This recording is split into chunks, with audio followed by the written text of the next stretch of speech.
Hey guys, welcome back to another episode of Kim TV. I'm Kim, your digital marketing strategist and the founder of the Business Lounge. And in this episode, we are going to be tackling your most pressing online business and marketing questions.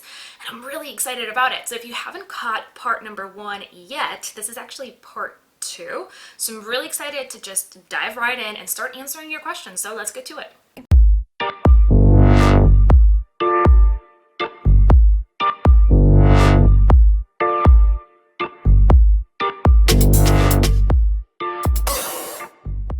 Alright, so question number 1 comes from enter a name here, that is his handle on YouTube, and he says, or she says, "Hi Kim, what are the essential first steps in starting a consulting company? How to get started if you already are employed full-time for another company, but you want to start your own business?" And that's such a great question. I feel like, that's kind of what I did in my own journey. I was employed full-time for a corporate company as their social media director, and things were going very well. I had like my dream job. Not even after college. I hadn't even graduated college yet when I got that position, and it was incredible. I really learned so much, and I think that's that's really the first step, is really understanding that you got to leverage the opportunity that you have right now as a full-time employee. Now, I don't know if you are working in the marketing space as well right now, but whether you are or you are not, and this goes out to all of you guys, maybe you're working a full-time job right now, 9 to 5, and maybe it's in a completely different space than what you're trying to, go into on your own as you launch your own business. The first step in launching any type of business, especially if you are employed right now, is to step back and really be grateful for the opportunity that you have right now. I feel like we all have this the grass is greener kind of mindset all the time, and so we tend to feel very bogged down and frustrated by our current 9 to 5, and so flipping the script on that and having a mindset shift is extremely important. And I talk to so many entrepreneurs both inside the Business Lounge, which is our mentorship site, as well as my own private consulting clients, where they're completely overwhelmed by their full-time job. They're looking at it from the standpoint of, this is what is holding me back from accomplishing my dreams. This job is actually deterring my progress and deterring my future. And if you change your mindset from a state of resentment into a state of gratitude, a lot will change. And I mean this seriously. Please pay attention to what I'm saying right now, because it's so important.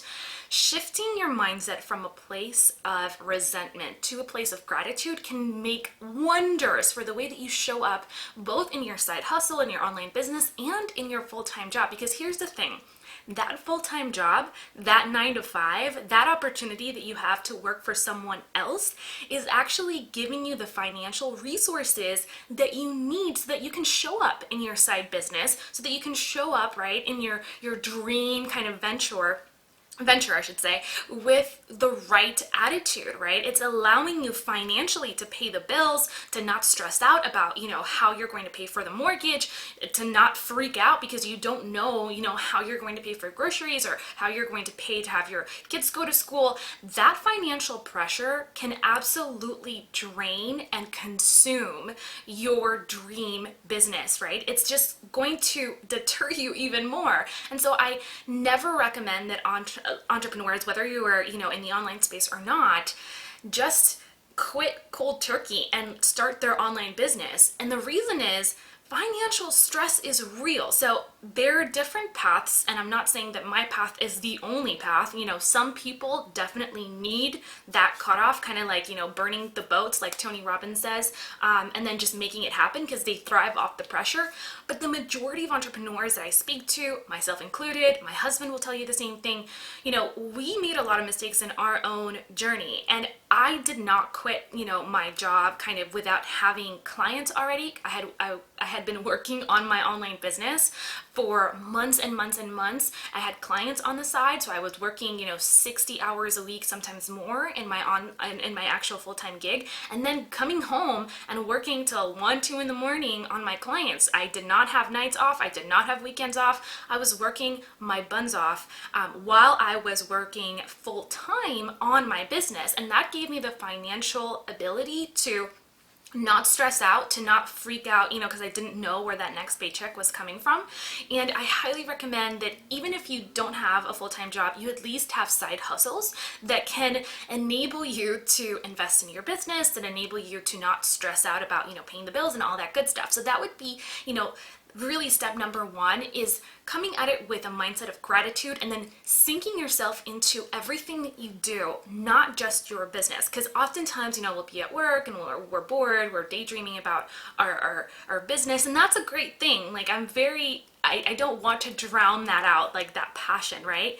But I also want you to understand that when you commit to showing up as a professional and giving your all to everything that you are currently committed to, that same energy is going to translate into every area of your life, whether it's your relationships, whether it's, your actual side business or your side hustle, your 9 to 5. It's unfair to your current employer if you're taking, their money and not actually producing results for their company. So I want you to double down and commit on your actual 9 to 5 gig. And that might sound totally counterintuitive, but I read this book by Marie Forleo called Make Every Man Want You. And I read that years ago when I first started thinking about having my own business, and it really changed my mindset because it has nothing to do with dating really, and everything to do with the way that you frame your mindset to live the kind of life that you want to live, to design it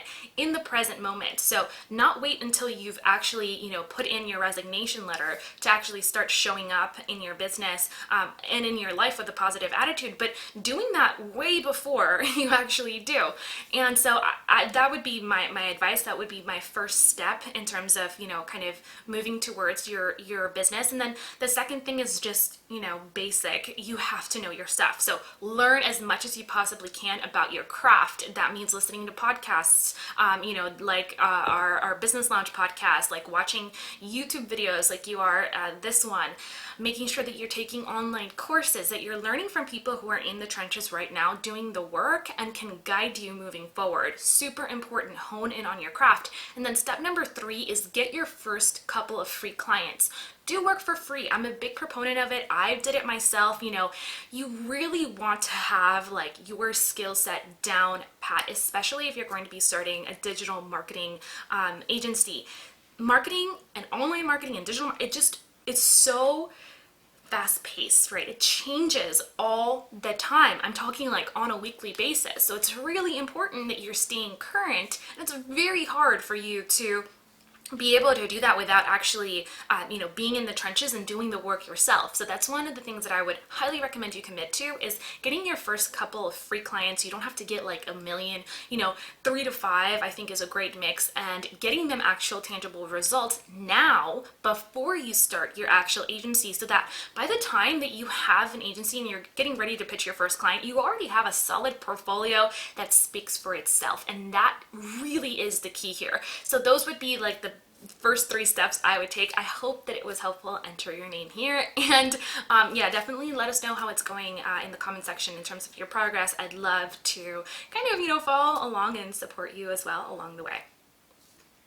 All right, so the next question comes from Justin Gustingham. Again, so sorry if I butchered your last name. I'm terrible with last names and names in general, so apologies. But he says, "Ayo Kimberly, I really want to know how to contact a company to make clothes for my preference and then sell them online. I don't know where to start. Any advice?"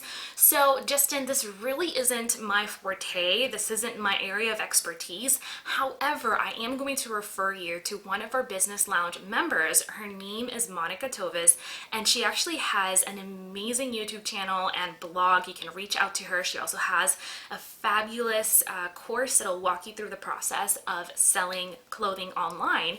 And I believe her channel, we'll link to it here in the description as well, but her website is onlineboutiqueboss.com, and she also has a fabulous YouTube channel. I think it's by the same name, the Online Boutique Boss, but anyway, we'll link to it in the description here in the show notes over on the blog, so definitely check that out. And she can give you amazing advice. She really knows her stuff and has been a Business Lounge member since the beginning, since the very first day we launched. So highly recommend checking her out and seeking her specific advice, because again, it's just not my area of expertise, but definitely keep us posted on how it's going. All right, so the next question here comes from Sheena Bell, and Sheena asks, what are your tips on marketing a blog using Instagram? So I love this question, Sheena. I think Instagram is absolutely blowing up right now, and a very wise place to spend your time and your marketing dollars. So in terms of marketing a blog specifically, you really want to think about it in kind of like a very different way, right? If you're creating a blog and what you want is traffic and subscribers, it's going to take a little bit longer to do that on Instagram. So I always recommend, and this is something you'll hear me say inside, the Business Lounge a lot, if you remember, and that is that you really want to tap into, if you're blogging, you really want to tap into Pinterest, just because you're going to receive so much more traffic that way. It's a lot easier. It's a search engine. It's not a social network. And so Instagram really is designed for engagement, right? And it's designed for connection. It doesn't mean that you can't market a blog on Instagram. I do it every single day and we get really good results. But if you're expecting this instantaneous barrage of traffic, you're really going to have to hustle and ask other people, right, depending on how large your audience is on Instagram, to collaborate with you and get more eyeballs there. I'm not saying it can't be done. You just have to understand that it's going to take a lot of hustle. So here are a couple tips, and we're actually getting ready to launch an entire course on Instagram here in the Business Lounge. So highly recommend you definitely check that out. It's going to come out here in the next 2 weeks. So, and you can get it for literally like $59. It's ridiculous. So definitely be on the lookout for that. But in the meantime, here are 3 strategies. Number 1, you really want to leverage stories. So this is where, you are creating, kind of like letting people know behind the scenes, hey, I published a new blog post. This is what it's about. Go check it out. And you can do that via video. You can do it via photos. You can do it, kind of like in very creative ways via text. And what you want to do with stories is not just create one snap, right? Not create one story. You want to create a sequence of different snaps, because that's how, and I say snaps, it's really not snaps because it's not Snapchat, but you understand what I'm saying. You want to create different little tidbits or content pieces that lead into one large story. So I would create 3 different stories, right, that really lead into one. So every time you have a new blog post, I would do like a video of you talking about the content. Then maybe the next one is one of the main points or one of the lessons that you can extract from that blog post and just teach people on that. And then the third one would be letting people know, using a call to action, letting them know, hey, the blog is up. You can check it out using this link. Go there now, or click the link in my bio. So stories is a really good way. We've gotten so much traffic, and I need to preface this, not like ridiculous amounts like we do with Pinterest, but a good enough amount of traffic based on Instagram, which is not, it's not known for driving crazy traffic when you have a small audience, and it's been very effective. The other thing you want to do is leverage a video and then post it on your actual feed as well, and you can let people know like that in different types of avenues. You can do a live as well, very short, just letting people know, hey, we have this new content, teaching them a little bit about it, and then sending them on their way to the blog to learn more. Those things definitely help a lot. But then the second thing that I think is even more effective than that is thinking about, doing shout outs with other Instagrammers that maybe have a larger audience than you do, or, are willing to collaborate. So what you can do is a shout out in exchange for a shout out. So you shout them out, you shout out one of their blog posts, post, they shout out one of your blog posts, and that way you guys are collaborating. And we've done this a couple times and it's worked really well on our Instagram. So highly recommend doing something like that where you're exchanging a shout out for a shout out, and then where you're a little bit more advanced, then maybe you can pay for a shout out, which again, we're experimenting with.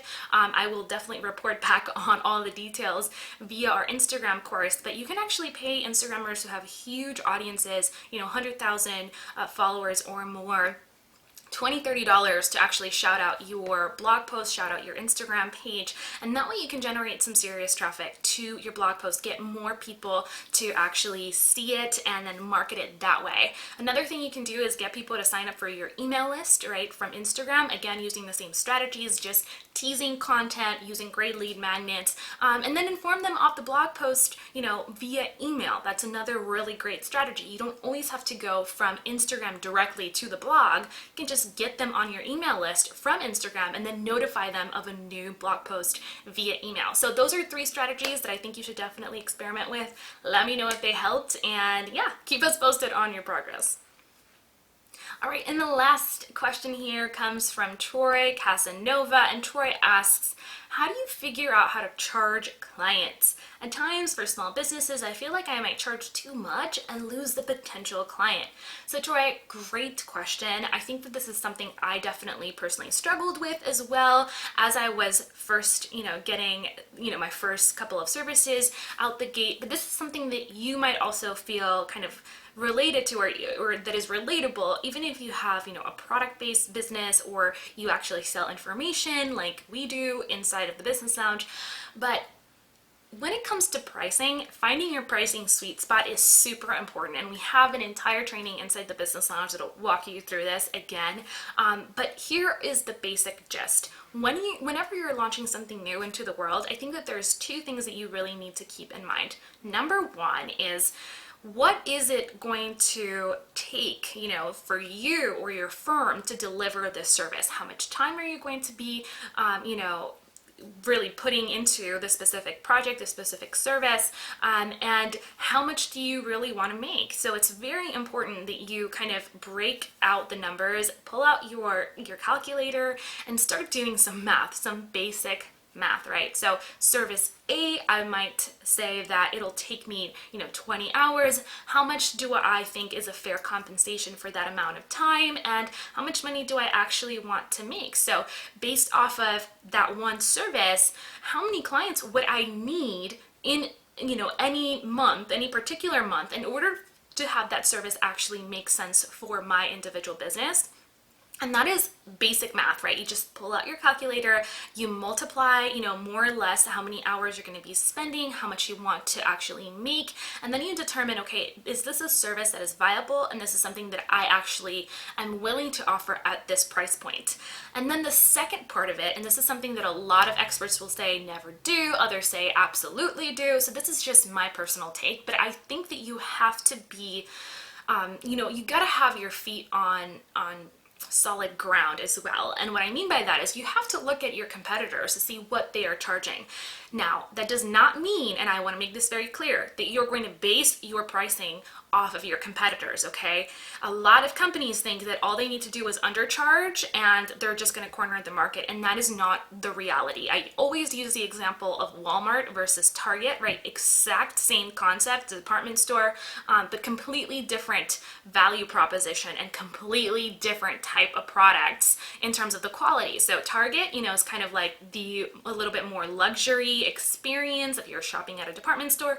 Walmart, a little bit cheaper, they attract completely different types of clients. And so it's really important that you, and by the way, I love both Target and Walmart. Like, don't try to make this into something that it's not. This is just an example.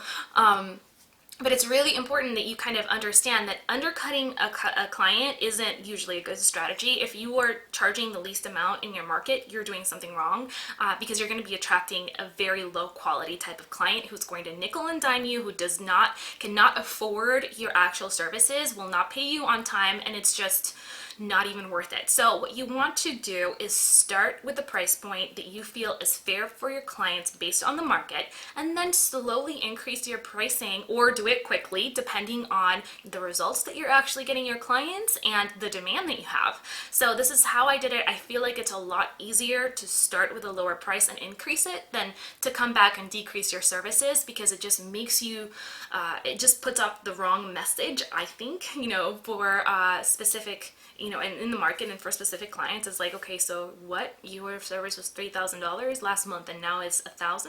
What's going on? So those would be like, I guess, the two different aspects that I would definitely pay attention to. Again, just to review, figuring out your numbers, pulling out your calculator and thinking, okay, how long is it actually going to take me to deliver these services? How much is it going to cost me to deliver these services? Because sometimes you have tools and you have subscriptions that are involved.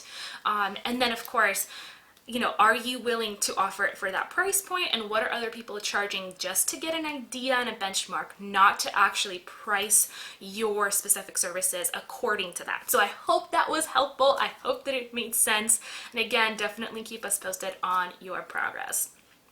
So guys, we've reached the end of this episode. I hope that you enjoyed it. If you did, definitely give me a big thumbs up if you're watching this on the YouTube channel, and comment below. Let me know what your questions would be for, future episodes. I'd love to answer them, and even create, individual episodes to answer like that one question, because I think that so many of you commented and had such great insights, such great questions that really help inspire our content, both here on the YouTube channel and via the podcast. So thank you so much for watching. Again, love you all. Don't forget to subscribe if you haven't already, and I will catch you in the next one. Bye for now. So, you know how building an online business can be totally overwhelming? You're probably learning new strategies from YouTube, other blogs, podcasts, and taking courses that are all great, but sometimes give you contradictory and even confusing advice. I get it. It's hard to filter through which strategies you should be implementing right now to grow your online business versus the ones that you should stow away for the future, when you're actually ready to implement them. And that's exactly why we designed the Online Success Path. Inside, we broke down the 6 stages of a successful online business: validate, launch, hustle, breakthrough, profit, and scale. And we designed a complete roadmap inside the Business Lounge membership just for you. Inside each stage, you will find a step-by-step action guide tailored to the specific challenges you'll encounter during the stage of business you are currently at, complete with getting started tips so you can know exactly what to expect, video tutorials so that you can implement new strategies, action items so you stay on track, plus full-blown courses to help you focus only on the tasks that will accelerate your progress right now and take you to the next level in your business journey while keeping you accountable and overwhelm-free. So if you're ready to take your online business to the next level, get started at jointheblounge.com.